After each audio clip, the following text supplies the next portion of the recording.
आज्ञा दी गुरुदेव ने, दीना शीश झुकाए, कथा कहूं शनिदेव की, भाषा सरल बनाए। सर्वप्रथम श्री सरस्वती को सुमिरन करके, गणपति जी को नमस्कार करके तथा अपने गुरुदेव के चरणों में माथा नवाकर मैं श्री शनिदेव जी की कथा प्रारंभ कर रही हूँ। यह शनि जो मनोवांछित कार्यों को सफल बनाने वाले हैं तथा जिन्हें सकल नर नारी और 33 कोटि देवी देवता, योगेश्वर, मुनीश्वर धाते हैं। वही देव मेरी त्रुटियों को क्षमा करें और मुझे अपनी शरण मिले। मेरे मन में आपके प्रति अगाध प्रेम है। यह बात सर्वविदित है कि जो लोग शनिदेव को ध्याते हैं उनके सकल मनोरथ सफल होते हैं तथा जो ऐसे देव को भूल जाते हैं वह इस संसार में महान दुख को पाते हुए नरकगामी होते हैं और अगले जन्म में पशु की योनि में जाते हैं। जो कथा मैं तन मन से कहने जा रही हूं उसे आप सच्चे मन से ग्रहण करें। बहुत समय पहले की बात है, जब देवी देवता, ऋषि मुनि आदि स्वर्ग लोक से लेकर भूलोक तक विचरण कर सकते थे। एक बार स्वर्ग लोक में वास कर रहे 9 ग्रहों के बीच विवाद छिड़ गया कि सबसे बड़ा और शक्तिशाली ग्रह कौन है। विवाद जब ज्यादा बढ़ गया तो नवग्रहों के आपस में विवाद होने से जनजीवन प्रभावित होने लगा।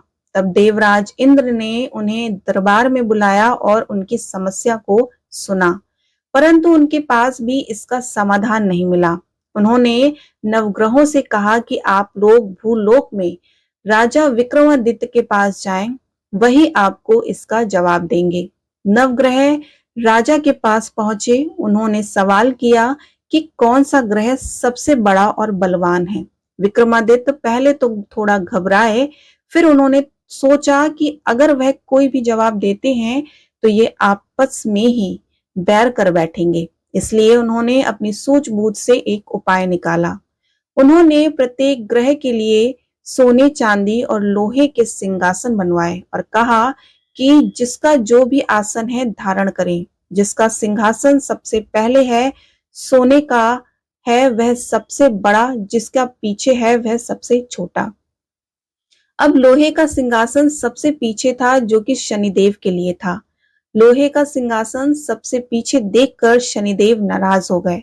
उन्होंने विक्रमादित्य से कहा कि अरे मूर्ख, सूर्य, बुध, शुक्र एक राशि में 1 महीने और मंगल 1.5 महीने और चंद्रमा 2 महीने और बृहस्पति 13 महीने रहते हैं, लेकिन मैं एक राशि में 2.5 साल से लेकर 7 साल तक रहता हूँ। तुमने मेरा अपमान किया है जो ठीक नहीं है। यह कहकर शनिदेव अंतर्ध्यान हो गए।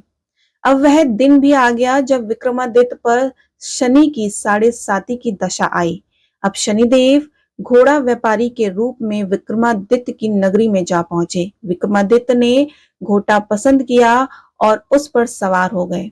घोड़े पर सवार होते ही घोड़े को पंख लग गए और वह राजन को सुदूर वन ले गया और वहां पटक कर अदृश्य हो गया। विक्रमादित्य घने जंगल में रास्ता भटक गए और राज लौटने का रास्ता भी भूल गए। तब एक चरवाहा दिखाई दिया और अपनी अंगूठी देकर उससे पानी पिया और पास के नगर में जाकर रास्ता पूछा। चलते चलते राजा थक गए और एक सेठ की दुकान पर जाकर बैठ गए। उनके बैठते ही अचानक दुकान पर आने वालों की संख्या बढ़ने लगी। सेठ ने सोचा कि यह व्यक्ति बहुत भाग्यशाली है, इसलिए सेठ ने राजा को रोक लिया और उनसे भोजन ग्रहण करने का अनुरोध किया। सेठ राजा को भोजन करता हुआ छोड़कर थोड़ी देर के लिए बाहर चला गया। अब खाते खाते विक्रमादित्य ने देखा कि खूंटी पर टंगे हार को खूंटी निगल रही है। सेठ जब वापस आया तो हार गायब देखकर उसे राजा पर शक हुआ। उसने नगर के सैनिक बुलाकर विक्रमादित्य को उनके हवाले कर दिया। नगर के राजा ने विक्रमादित्य के हाथ पैर कटवाने का आदेश दे दिया। अब राजा की हालत बहुत बुरी हो गई। इतने में एक तेली उधर से गुजरा और उसे विक्रमादित्य पर रहम आ गया। उसने उसे अपने कोहलू पर बैठा लिया और बैलों को हाँकने का काम दे दिया। इससे विक्रमादित्य को 2 जून की रोटी मिलने का जुगाड़ बन गया। धीरे धीरे राजा का बुरा वक्त गुजरने लगा और शनि की दशा समाप्त हो गई।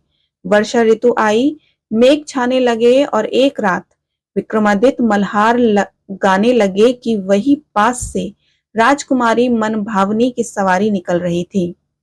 जैसे ही राजकुमारी के कानों में विक्रमादित्य के स्वर पड़े, वह मुग्ध हो गई। उसने दासी को भेजा तो पता चला कि विक्रमादित्य अपंग है, लेकिन राजकुमारी ने विक्रमादित्य से विवाह करने की ठान ली और आखिरकार विक्रमादित्य और मनभावनी का विवाह संपन्न हो गया। विवाह के बाद राजा विक्रमादित्य और राजकुमारी तेली के घर में रहने लगे। उसी रात स्वप्न में शनिदेव राजा को दिखाई दिए और उन्होंने कहा कि राजा, तुमने मेरा प्रकोप देख लिया, मैंने तुम्हें अपने अपमान का दंड दिया है। विक्रमादित्य को सारी बात याद आई और उन्होंने शनिदेव से क्षमा मांगी और कहा कि शनिदेव, मुझे अपनी शक्तियों को अच्छे से ज्ञान हो गया है और आपसे विनती है कि जैसे मेरे साथ किया वैसे किसी के साथ मत कीजिएगा। तब शनिदेव ने कहा कि ठीक है, मैं तुम्हारी प्रार्थना स्वीकार करता हूं। आज के बाद जो भी मेरे लिए व्रत रखेगा, मेरी पूजा करेगा और व्रत कथा सुनेगा, वही सभी कष्टों से मुक्त हो जाएगा और आपकी सभी मनोकामना पूर्ण हो जाएंगी। इतना कहकर शनिदेव अदृश्य हो गए।